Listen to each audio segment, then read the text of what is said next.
Hello everyone, আসসালামু আলাইকুম। আজ আমি সজনে পাতা রান্না করব। এই সজনে পাতার মধ্যে প্রচুর পরিমাণে ভিটামিন সি আছে, পটাশিয়াম আছে, ক্যালসিয়াম আছে, এমনকি ডায়াবেটিস রক্ত স্বল্পতায়ও বেশ কার্যকর, হাই প্রেশারের জন্যও বেশ উপকার।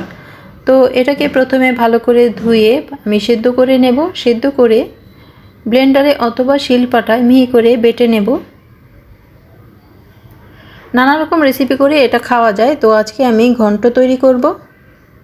তো সেদ্ধ হয়ে গেছে, এবার আমি শিলপাটায় বেটে নিয়েছি। চুলায় কড়াই বসিয়ে দিয়ে দেব তেল, আর ফোড়নের জন্য শুকনো মরিচ দিয়েছি 2টা কেটে। মরিচটা একটু টেলে নিয়ে এর মধ্যে দিয়ে দেব রসুন কুচি, দেব পেঁয়াজ কুচি, কাঁচামরিচ কুচি।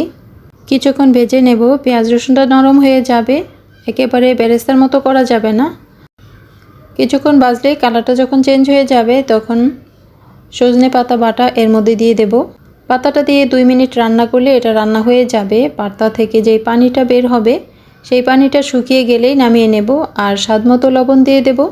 পেঁয়াজ রসুন মরিচের মাখামাখিতে যখন এটা একেবারে শুকিয়ে যাবে তখন এখান থেকে একটা প্লেটে নিয়ে নেব।